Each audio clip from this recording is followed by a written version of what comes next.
Well, yeah, but it needs to be outside. Oh, let me get what you want to Doesn't do well in the air conditioning. Do you want to turn the phone off or anything? Don't do well. It's already done. Oh. And what about the air conditioning?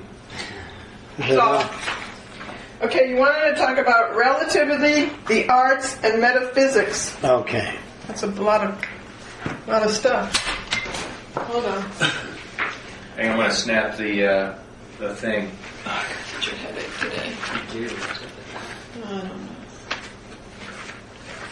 How come this isn't changing? It's on auto.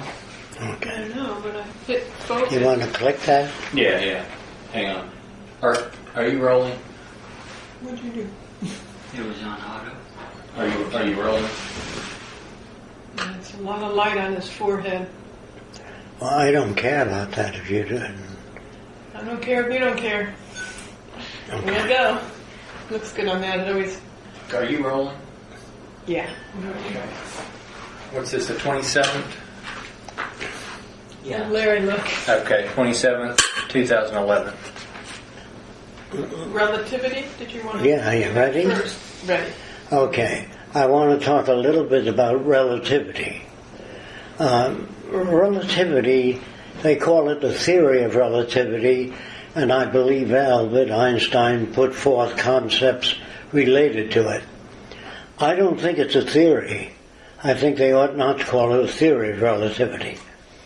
I think that the theory of evolution is another word with theory.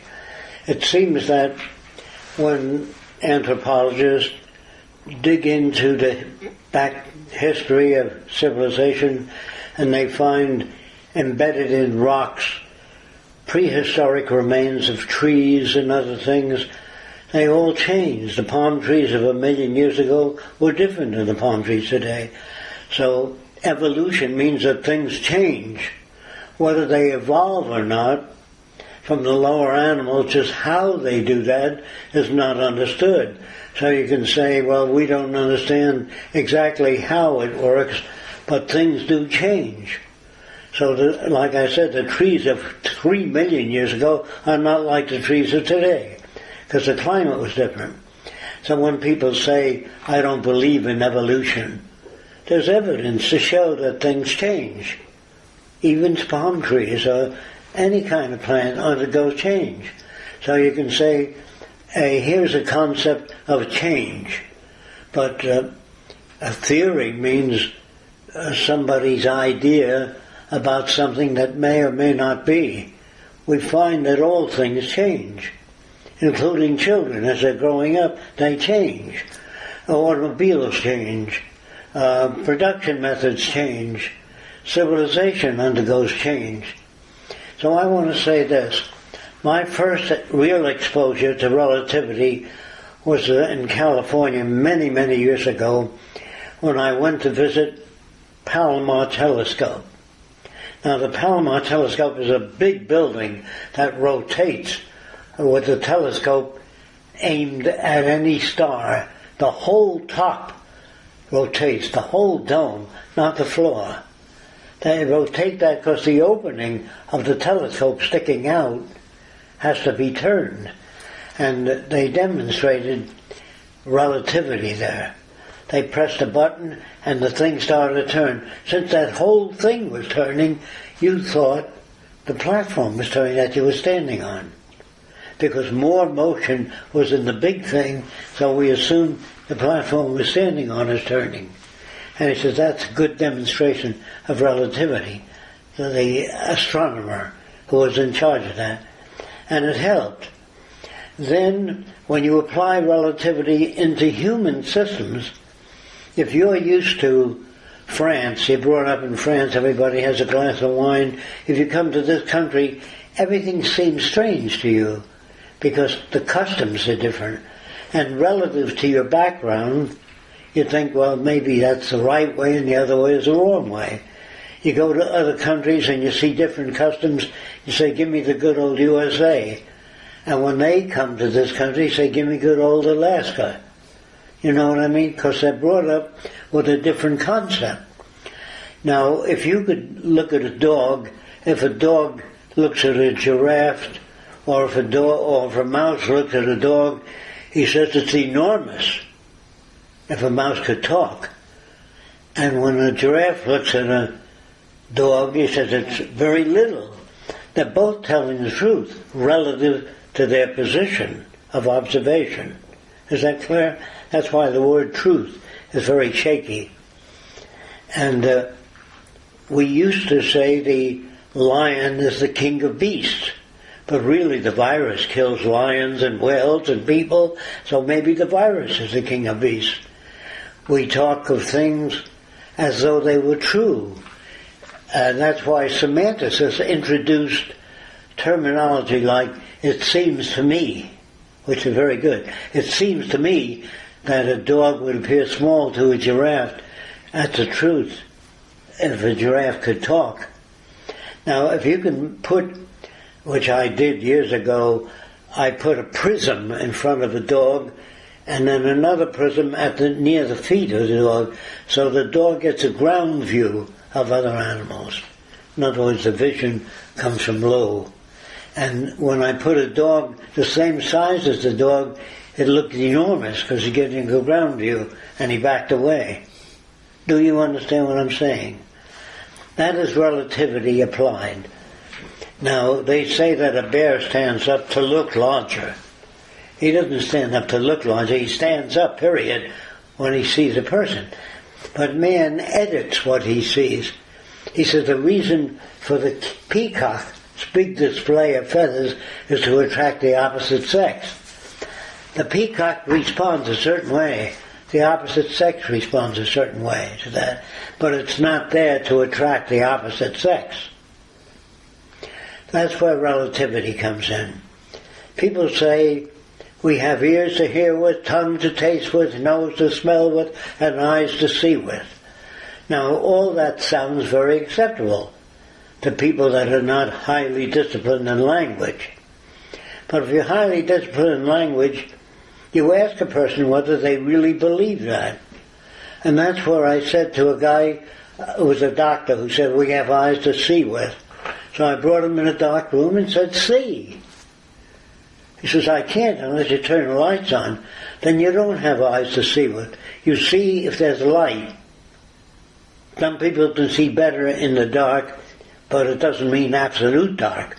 If it's absolutely dark, the doors are closed, you can't see. And if you got a cold, it's difficult to smell. And if you have punctured eardrums, you can't hear. But hearing helps people survive. If I'm crossing the street, talking to somebody, I can hear a Mack truck coming, and my head will turn. But if I lose my hearing, I lose my sensors in that area. Is that clear? And if I lose my hearing, or I'm blind, I can't tell when to cross the street, because I can't hear traffic coming. So I'm less equipped. Now, the more you know about relativity, you can understand when a person says, I'm a Greek, I love Greek music, I can't stand American music. He's talking about his environment. When the guy says the Greek music is truly beautiful, that's because he's been heavily indoctrinated in Greek music. But what he thinks he's talking about is the truth. He doesn't know that, all the Greeks he knows, they hold hands on shoulders and dance in circles. And when the Greeks feel good, they hold shoulders and they dance in circles. And he says that is a different kind of people. They have a different feeling. They are better people. They have a deeper feeling. He's talking about his own land. That's where relativity comes in. Behavior and values are relative. Now, when I say the artist, the painter, the artist, musician, is more inclined to accept metaphysics than the physicist. Do you know why? Why is an artist more inclined to accept metaphysics? Lack of training in science. Yes, lack of training in science. Do you have any other concepts? They have no platform. Anything goes, which I guess is a lack of training in science. Well, they say they like art. It's a feeling tone. It's an emotional tone. It's more emotional than it is physical. The artist says, I love to paint. Well, if he was a shoemaker, he liked to make shoes. And if he's a sculptor, he loves to sculpt. And so they think it's real, like Picasso. They look at his work and say, the man is a genius. Somebody hyped that kind of stuff. And somebody made it popular. When the king is told that he was put here by God to rule over society, he likes that. Makes him feel good. But if you say, look, the king is just another guy that sometimes makes mistakes, sometimes he doesn't, then the public will not respect the king that much. If you say, well, look, sometimes the king does the right thing, sometimes he's wrong, he's a human being with limited information, he can't make absolute decisions. If you did that to the public under that king, the king wouldn't have no authority anymore. So he has authority. When the king makes a statement, everybody listens, because he's considered important. But they don't say, I wonder what he's saying, if it can be verified. They don't ask those questions. He's the king, he must know what he's talking about. Or if a guy is a senator, he must know about how to manage government. Not necessarily. That's why is news managed? Why don't they give you all sides, the Nazi viewpoint, the Spanish viewpoint, and war? Because you can't keep soldiers in line if you gave them the viewpoint of every other country on the news, especially when you're at war.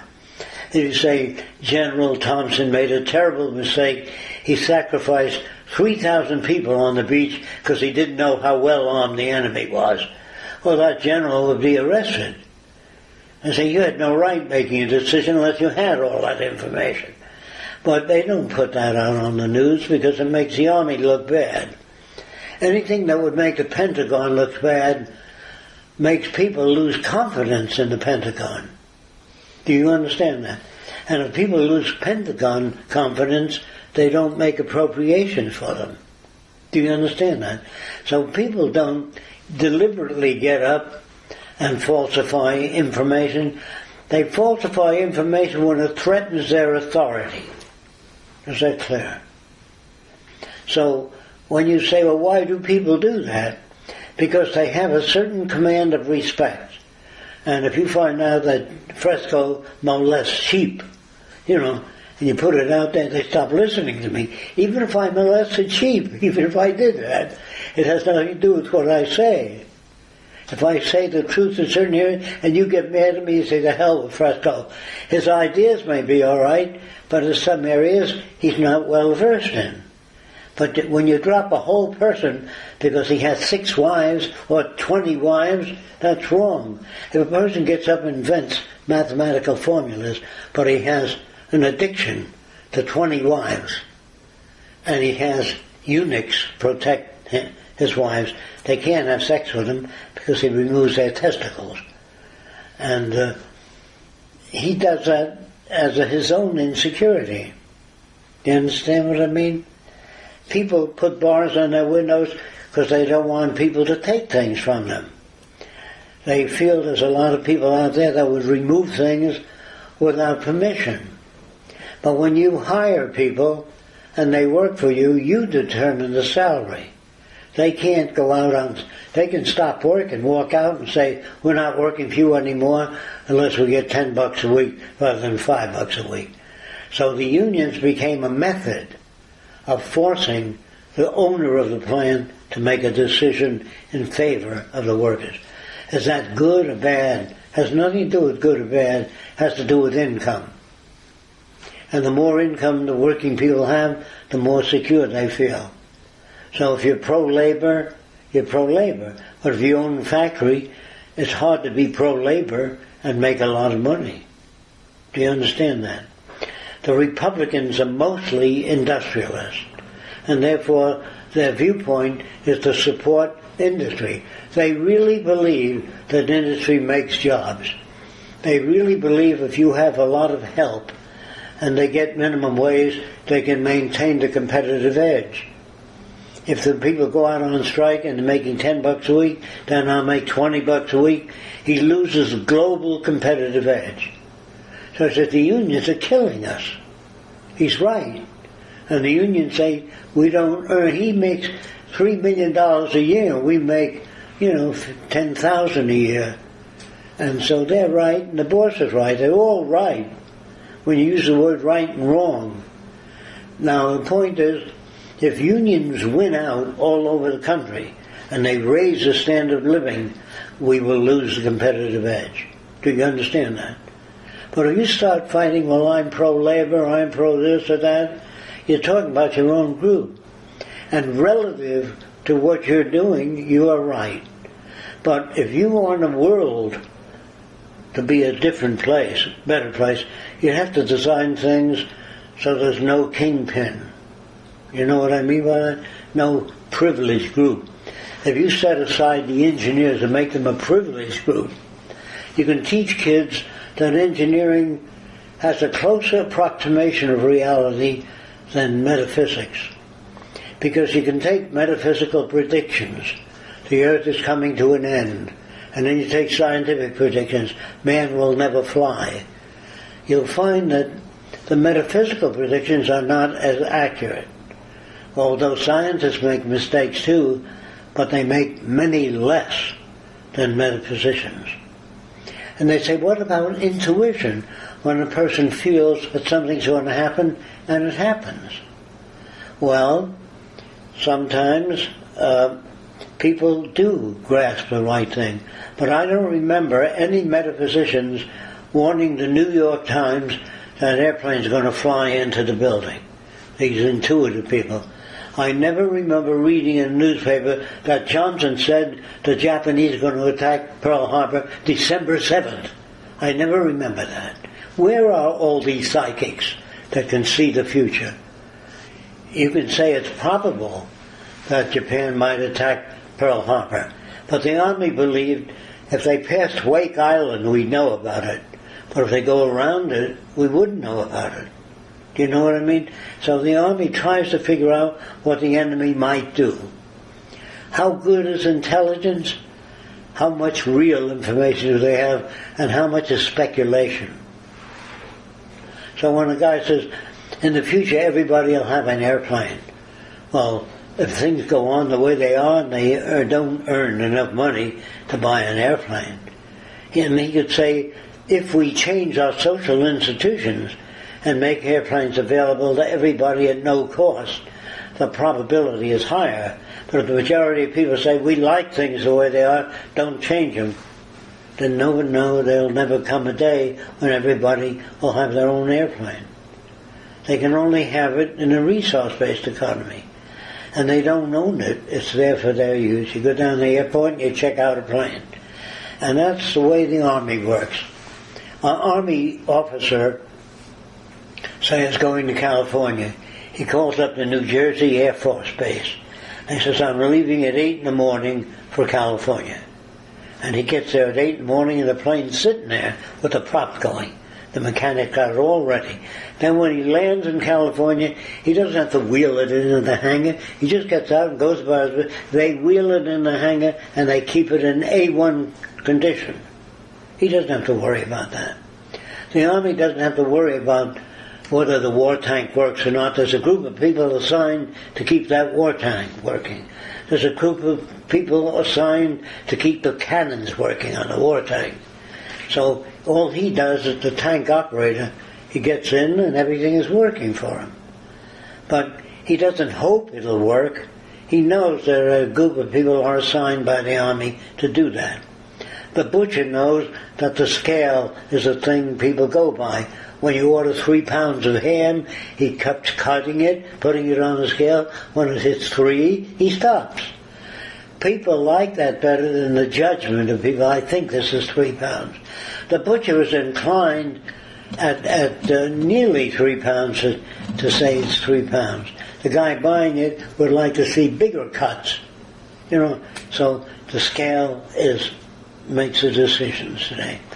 I would like to see, instead of Fresco making any decisions, all the stuff tested and put on some kind of a scale. Because if Roxanne leaves me, I'd be sad, and my decisions might be distorted.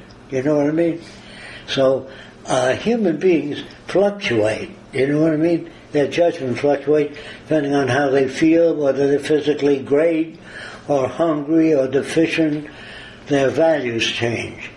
So I would like to see a machine government only because the values don't change. They're out in the agricultural belt, they're in the soil, they measure the water table, and they say it's going down every year. That means in so many years the plants will die if they don't have access to water. I like that system best, rather than what do you think, what do you think. So relativity tells us that all things are relative, that there's no absolute. Now, when you say there's no absolute, you run into a problem. If a guy falls off the Empire State Building, you can say he absolutely will die when he hits the ground. That's absolute. So when you say nothing is absolute, they mean when you talk about the world as being a certain way, it may or may not be. But when you say nothing is absolute, then it becomes unrealistic. Because certain things are absolute. If a tree falls on your head, you're absolutely God. Do you understand what I mean? So there are absolutes. But if a person locks their frame when they talk and they say, if you fall out of an airplane without a parachute, the probability is that you'll die. So I read of an unusual case in Russia where a guy fell 2 miles without a parachute on a slopey mountain that was loaded with snow. And he went down and slowed up and he lived. It's a very unusual case.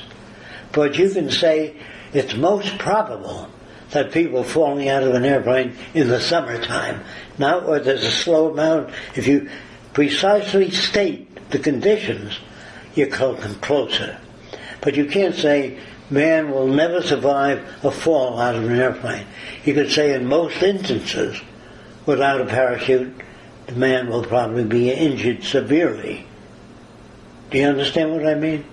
When I read that Russian thing, I then wondered if a man fell out of an airplane a mile high and he fell in the ocean. Well, at the speed you fall, the ocean becomes solid. Because you can't penetrate water at 300 miles an hour. You hit the water and it's solid, like a rock, and it's like concrete. But I didn't know that. When an airplane crashes into the sea, it doesn't go right into the water. It stops and the wings break off and everything else. Water is only soft under certain conditions. If you hit the water with your hand, if you can do this, real hard, it'll stop at the water surface and you'll injure your hands, be bleeding all over. But if you push your hand slowly, you go right into the water. So is water dangerous? It depends on the whole situation. How fast are you hitting the water?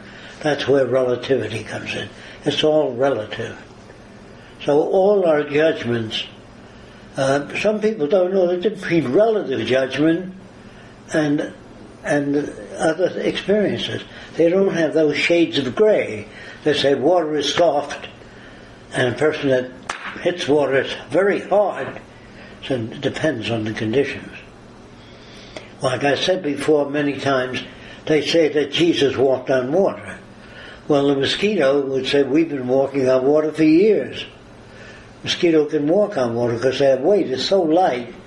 And if an ant falls off a building 50 stories high to an ant, he doesn't become injured. He falls slowly due to the air. And an ant says, so what? You know, so relative to an ant falling off a tree, his resistance is so slow and his weight is so little. If he was made of mercury, he'd splatter over. You know what I mean? So when you start thinking in relative terms, how does a fish know when to go right or left? You know, you see a whole bunch of fish moving this way and that way. When does the fish say, hey, I got to fly left, or a bird? They all seem to move fast in one direction or the other. It means that when you dissect a bird, you'll find that the optic nerve is connected to the wings. So when another bird is here, the optic nerve twists the wings. So fish are the same way. They see a fish move, and the optic nerve of the fish is connected to the fins and rudder. They don't say, hey, I gotta go left. Hey, I gotta go right. That's intellect. Now, no human can do that, keep up with mosquitoes. You know, they chase each other. When the hell do you say, hey, he went left? By the time you say that, he's made 400 moves. How can an insect do that? They say some insects only live 3 days, but they may see things faster, meaning a ball in motion to use. But to an insect, they can see it in detail, because they see more per second than we do. Proof that they move their wings super fast, like a little insect flying has to move his wings. The smaller the insect, the faster the movement. And people say, if you try to figure it out, insects don't have enough wing area to beat on the air. But if they move it fast enough, and do they move it, or is it moved? Does the insect respond to environment, or is the insect making decisions? I think I'll fly with a flock. They fly with a flock, the birds. They don't say, I think I'll fly with a flock. Do you know what I mean? And if fish behave in unison, they all go to the right or left. The ichthyologist that studies fish thinks that the fish make a bigger mass, so the sharks see a bigger mass and they won't attack the fish.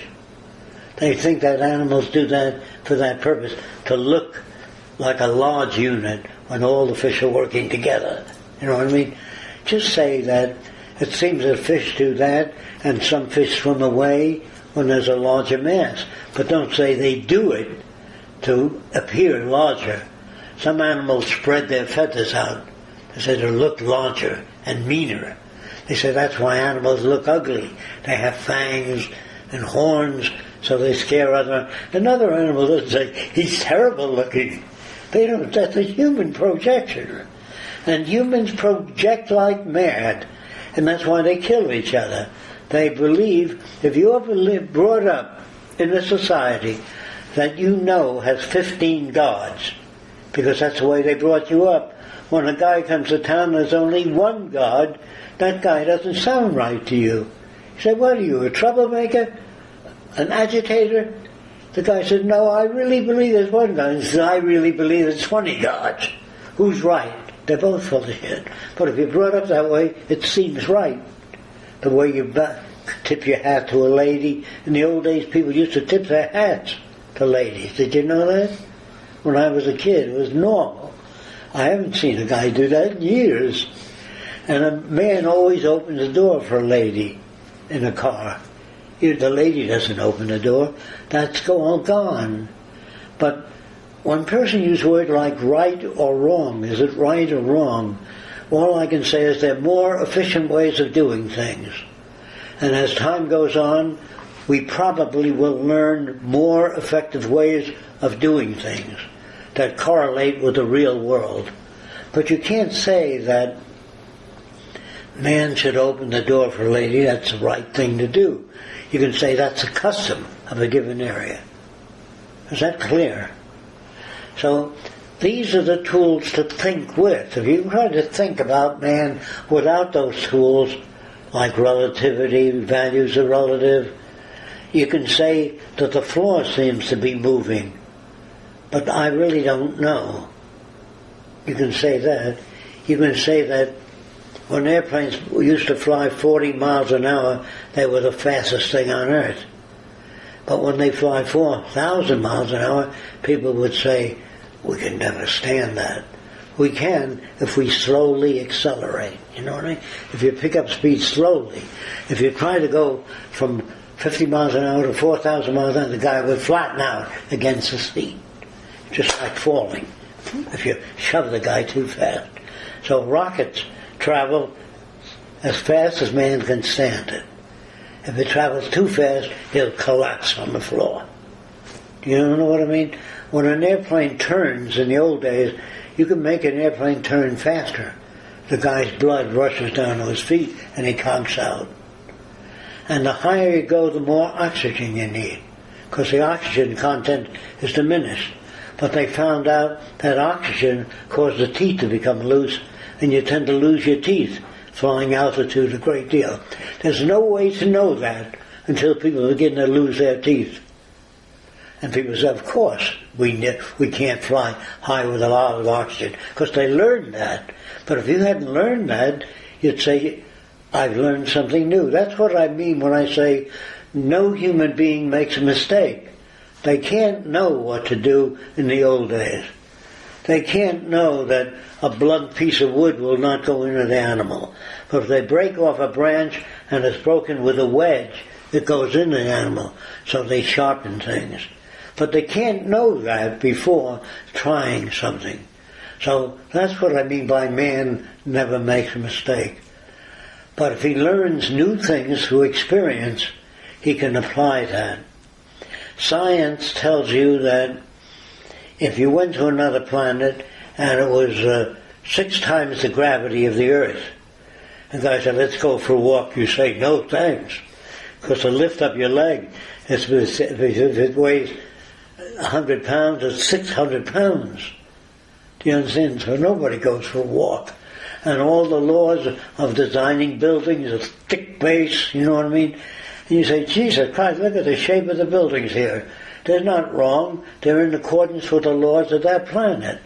So when you measure things on Earth, you're measuring things in relation to man. Do you understand?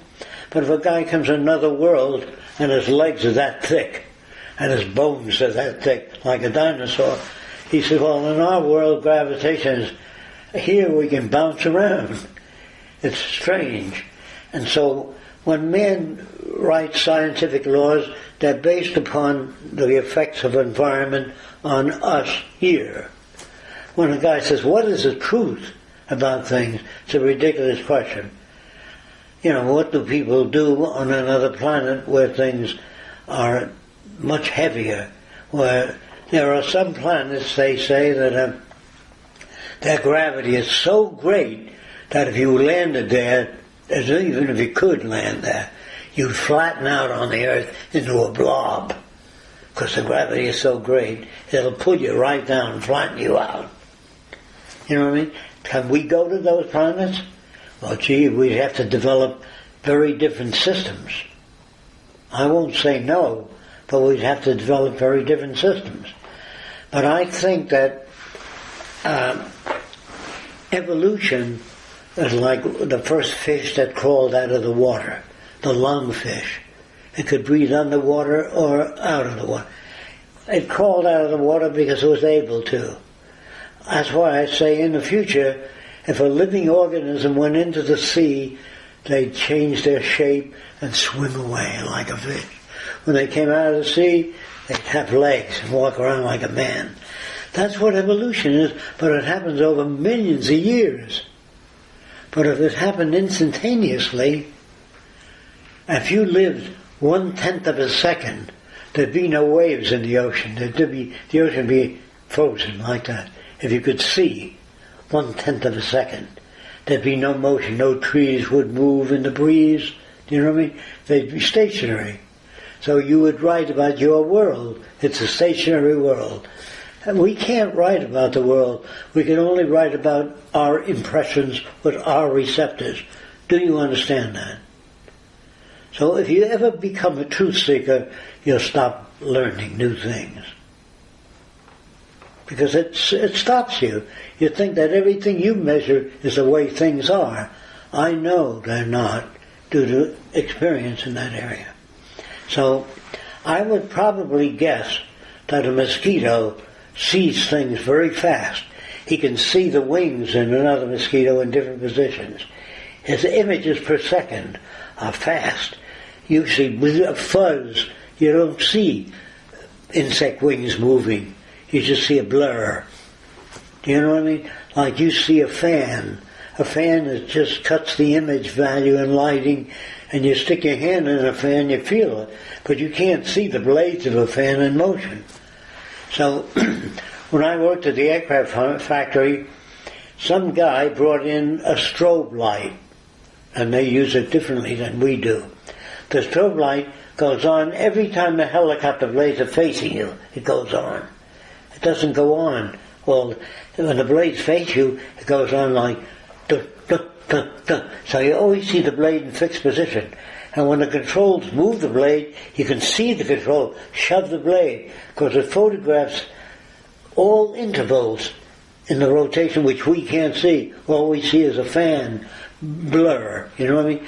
With a strobe light, did you ever have a strobe light where you can vary the interval of the lighting? You can stop a fan in motion.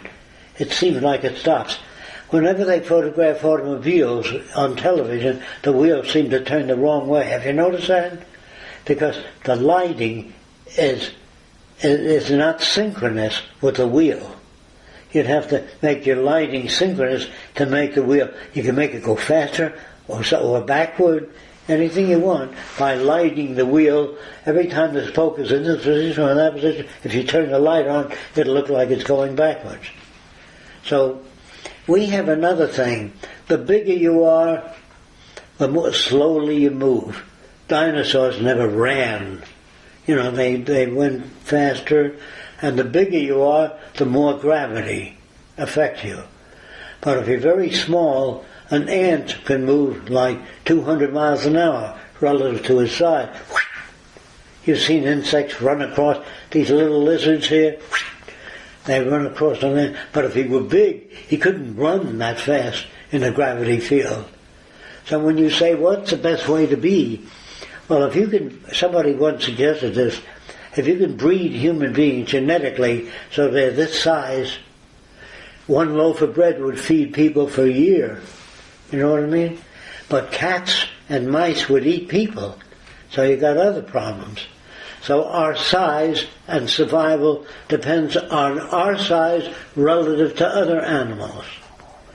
If you were this size, you'd be picked up by the birds and eaten, carried away. So if you made people smaller, there's a negative consequences. You can fall off a building if you're this size and get up and brush the dust off. But you wouldn't live very long. Every goddamn insect, when you're stung by a bee, you'd be dead. And when a mosquito lands on you, you know what I mean? That's what relativity is. So, if we go to another planet, it depends on the conditions of the other planet. We may not be able to survive. So we have to send a probe out there to measure the gravity, the oxygen content, and after studying that we say there's not enough oxygen for the average person to live here. Or gravity will not accommodate to our tires and our space vehicles. Do you understand what I'm talking about? So normal people brought up in an environment feel that's the way it really is. It is because they were brought up here. So when a guy says, you know, I'd like to study how the world really is, they can't do that. You can only study it relative to yourself. Do you know what that means? I wanted you to know precisely that relativity works and it's a tool to think with. That's all. I want to make sure you got that. How long was that? 37 minutes. All right. What did we want to cover? Anything else? I got one question that Yes. somebody sent in saying, during the transition, how are you going to get people to do certain jobs that are needed to? Who's going to force them because they feel that it would take force to do certain things if they didn't want to? Well, you mean like coal mining? She wasn't specific. You have to get specific. All you do is vary the incentive. If during the transition we need coal, and nobody wants to mine coal, but if you did mine coal, you'd work 2 hours a day, 3 days a week. You vary that, so people will volunteer. So if you want to fly over the earth and take pictures, and somebody has fear of particles or meteors in space, you say you only work 2 days a month. You got all the rest of the time to do whatever you want, sailing and fishing. You vary the incentives if you don't have money. What about the other jobs that they have to work at during the Like transition? what? I don't know, whatever. I'd have to know. Before the, I'd have to know what it is. Like she was kind of saying that there are jobs that people don't really want to do, and even if they don't want to work, but well, let's say I know during an epidemic or a tsunami, where you have to pick up rocks and take the people out. That's a dirty job. So you ask for volunteers. And there are always people that'll work in a radioactive field, even though they'll die, because they know that 5,000 people will live if they do that. There are people like that. There are people that won't do that. There are people that'll fall on a hand grenade to stop others from being killed. Do you know what I mean? They call him a hero. Even before the automated machines are put in, is what she was saying. There will be people that'll volunteer. Yeah, that's the way I... It always has worked that way. You know, not everybody went to war. The women didn't go to war in the old days because they couldn't carry weights and they couldn't hold a gun. So they make guns lighter today so women can manage to carry them. In the old days, women couldn't climb up a hill as fast as men. Testosterone secretion made their muscles more rigid and develop faster. So women, today they can drive war tanks and fly airplanes. But women can also learn to stand loops and everything else by training. But there are certain things that a male may have. And if you cut the male testicles, remove them, hair disappears from their face. If you give women shots of male testosterone, hair begins to grow on their face. And there are changes in the musculature and shape of the body. Like women walk a certain way, not strictly because of conditioning, because of anatomy and fine muscles. They don't have, for example, men might walk like this, and women might walk like this. You know, because the muscles are different. The musculature, little girls walk differently than little boys. But you can imitate that, but it isn't real. You know what I mean? Okay. Did you ever see a movie called Boys in the Band? It's about gays that walk that way. But it doesn't go into how they walk that way or why they walk that way. And women, like I said, move differently than men due to internal secretion. But if I give shots of male hormone to Roxanne, the musculature would change and she'd move a little differently than women. Do you understand that? That's genetic. Genetic is the color of the eyes, how bushy the eyebrows are, how much hair you've got, and the shape of the face. That's genetic.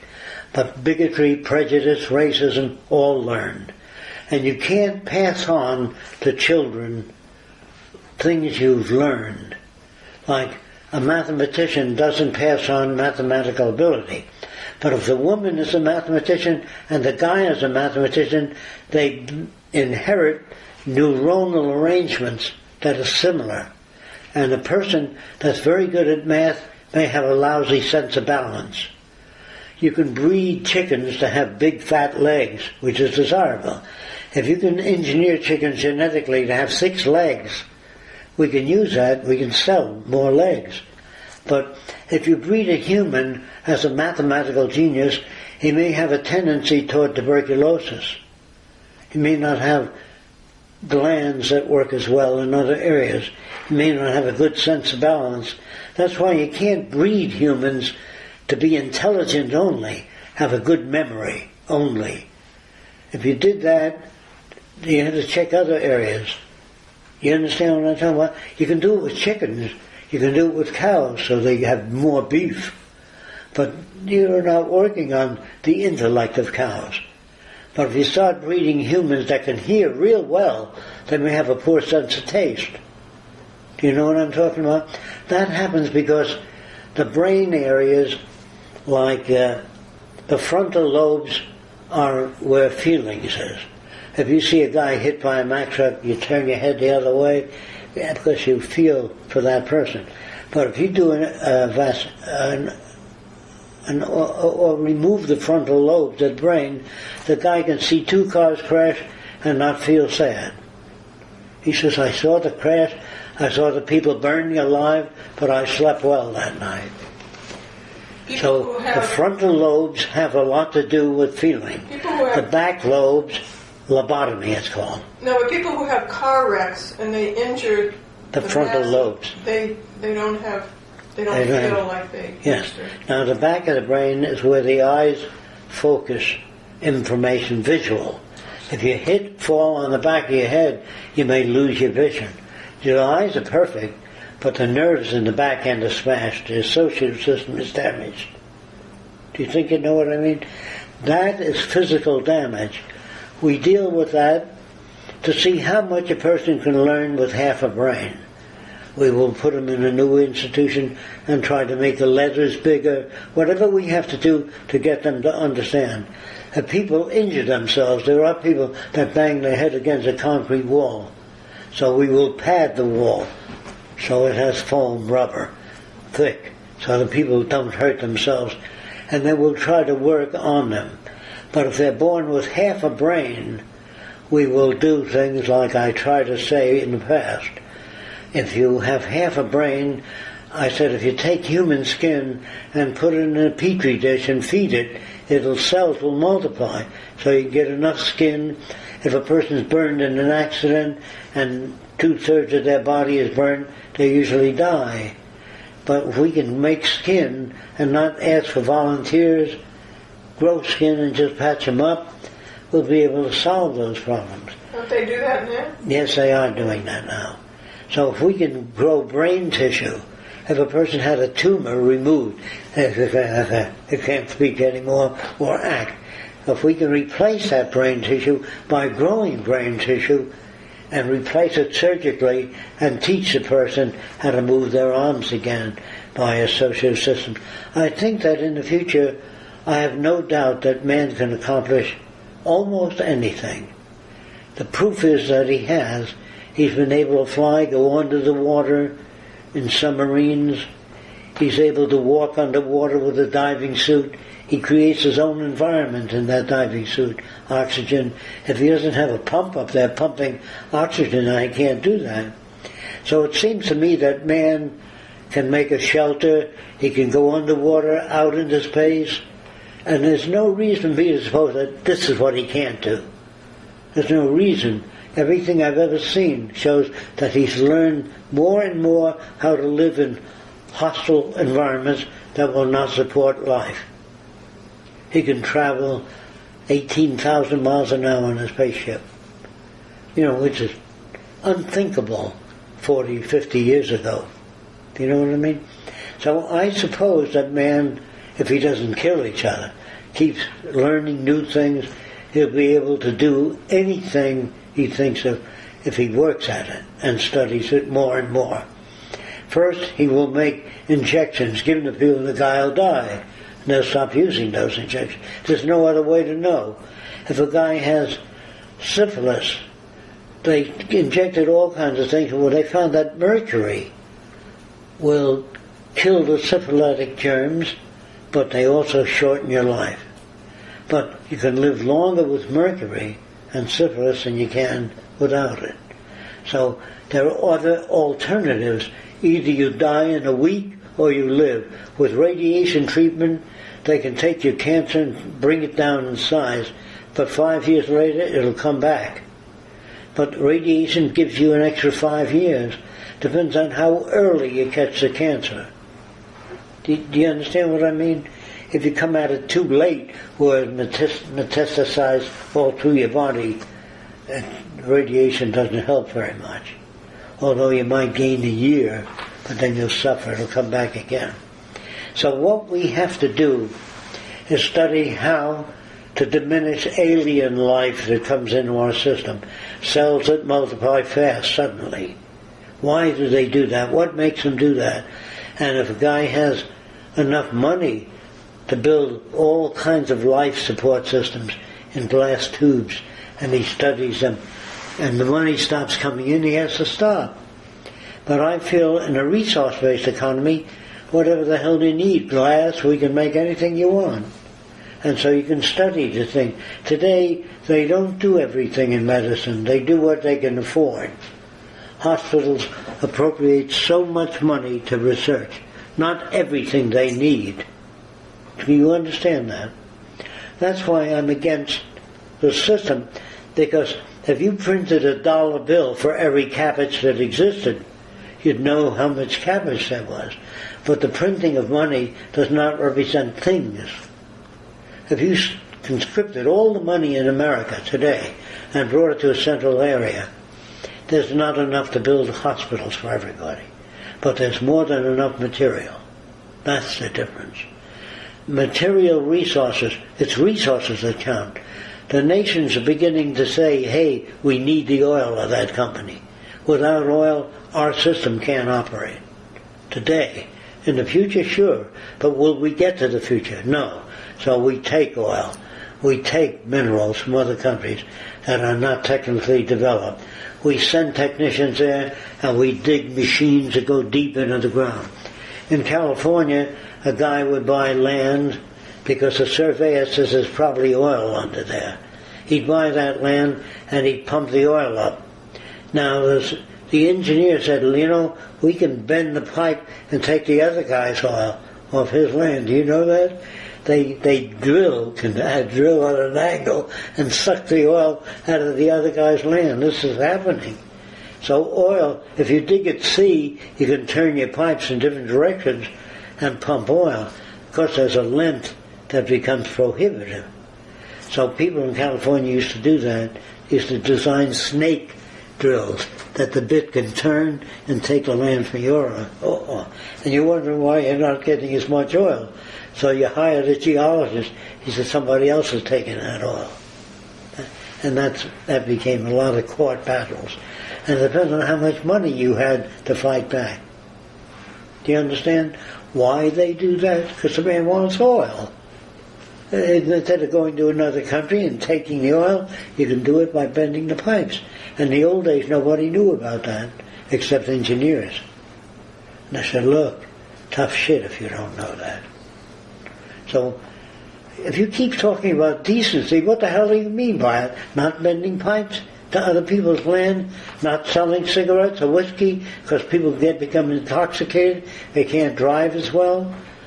You don't have that kind of authority today. That's why you can't have decency and ethics. Do you understand that? So it is not a question Fresco doesn't believe in decency and ethics. You can't have it in a predatory world. How much time have you got? 52 minutes. You got that interview at 7, so... Well, I say it's almost... Unless there's other questions that you have that you don't understand. This is the application of relativity, that all things are relative. You can't know exactly the way things work. You can only know what you can receive. There's a gadget that scientists use to see if there's an electromagnetic field here. It's a kind of a... They also have a gadget they lower from an airplane. It's like a big disc with an electric current going around the circle. There's a lot of iron under the land. It slows up the electric current. So instead of going around geologically looking for iron, the airplane drops this down and it flies over the earth and it tells you where the iron is. Do you understand? By a current moving around in a coil. And it's called a magnetometer. That's how they know what it is. In the old days, they used to dig down fine metal and say, this is a good place for it. Nowadays, with a prism, a certain type of prism, arranged a certain way, if you aim it at a star, it tells there's no oxygen on that star, no nitrogen, no water. The prism, the color bands, tell you what there is on that planet. It was discovered accidentally. When the Germans made airplanes that were lighter and stronger, they didn't know what it was made of. So they heat the metal so it's bright, white hot, and run it through a prism. They get a color band. And the color band says 2% magnesium, 1% carbon, cobalt. You know what I mean? It's called spectral analysis. So we can turn a spectrum on anything today. And if we heat it so it's white hot, we can tell what it contains. That's how they know there's no air on the moon before they ever went there. But normally, how do they know there's no air on the moon? They've never been there. There are other ways, but they don't know about spectroscopes. Do you know spectral analysis? A lot of people don't know about those things, so how the hell do they know? My opinion is just as good as theirs. They don't look into it and say, how do they know? They speculate, you know what I mean? And so that's why we have so much trouble with people, because they do not have a common way of seeking information. They say, well, if you ask me, I think my opinion is just as good as yours. Good. So people want to feel equal to you. They say, that's your opinion. Now I'm going to give you mine. See? So they think one opinion is as good as another. And that's valid amongst people that don't know how to check things out.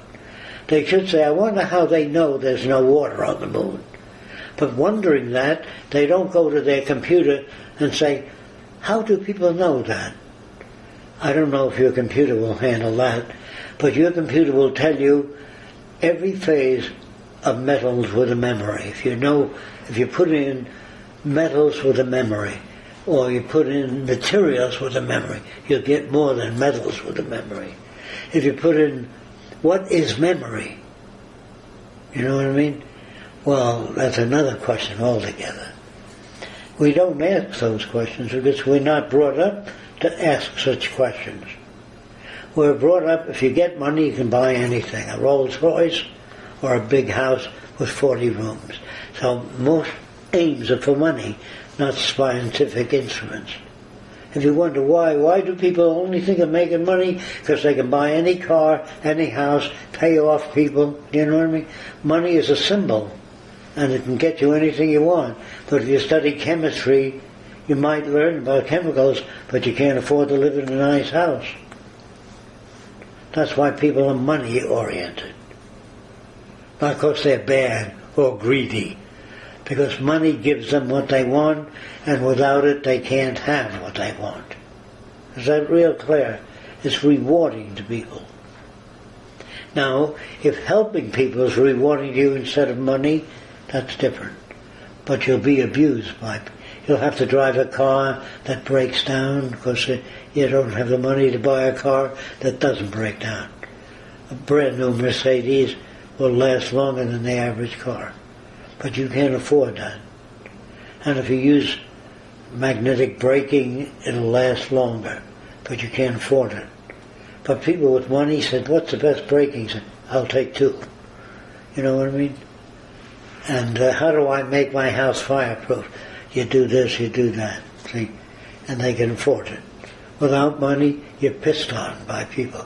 Sleeping in the street, you're broke. Everybody says the guy is a bum. I met what they call bums that were so well read that they didn't want any part of the system. They lived in poverty. I think I told you about the guy in Haiti with a shirt made of nothing but patches. I couldn't tell which is the real shirt because he had so many patches. And he was well informed in semantics, but the shirt he wore looked like a guy put a hand grenade in it and blew it up. There were holes all over it and torn, and he still buttoned it up because that's all he had.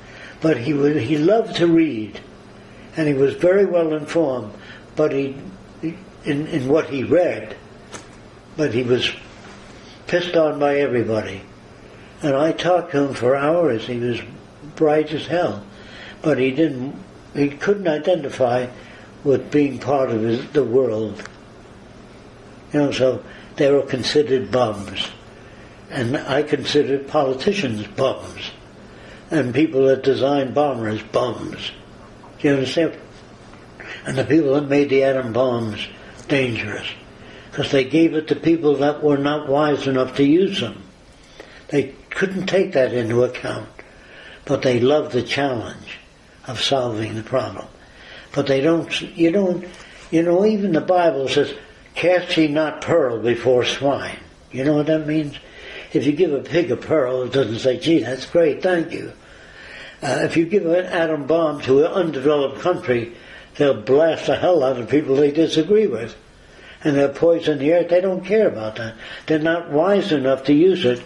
That's what cast ye not pearl before swine means to me. Don't give people atom bombs. Don't give people bombers unless they learn to live together in peace. then you give them airplanes and other spectroscopes and things like that. So when you educate kids in spectral analysis and magnetometers and all the things they don't know exist, they will not make their own conclusions. They'll say, let's put a spectrometer on that and try to find out. They don't even think that way today. They think man will always be greedy, no matter what you do. You can say that man has always been greedy due to scarcity or fear of loss. A man can have $1 million and still steal because he wants to secure his position. He wants to make damn sure even if the banks fail, he has money buried under the mattress or under the ground in the trunk in the backyard. You know, people are insecure because they've known banks to fail, and all their money that they put in the banks is gone because the bankers called other bankers and said, hey, we're going to sell out, we're going to close down in 3 months, take your money out, to their friends in the banking business. They did that first, so there was nothing left. Even though a guy worked all his life and saved up $800,000, when the banks failed, they were lined up outside the banks demanding their money. Banks said, we don't have it. And they killed themselves, the people, because they felt they'd let their families down. So the people that don't put money in the banks, they have a locker in banks where you can put cash. And you get to no interest. But that can't be touched by the banks. They can't invest it. But that became a form of security. But if you put $1 million in the bank, if you did that, and you get interest, you get about $50,000 a year interest. So you don't have to worry about anything. You can live $50,000 a year as long as your million stays there. And that puts it on the back of other people. Yes. I should go down and figure. Yes. Okay. I hope you got something you could use. Thanks, Jack. You need tools to think with. Without tools, you can't. You know, a lot of normal people, like your businessman, really believes that he has a right to his opinion, you have a right to yours. You know what I mean? But he really doesn't even believe that. No. He thinks his opinion is better than yours. Look what I've got, look what you don't have. That's the measure he uses. He's a real fiscal conservative too, you know. Now, would you rather have a brain that understood things or $1 billion? $1 billion, you can still be unhappy and live a rotten life because you don't have the tools to deal with other problems. And I don't know how to, except talking to people here, trying to give them a shove into the future. Whatever shove I give them is only part of the way. And I don't try to hold back. I would like to talk to them about many things, but I can't do that because they won't know what I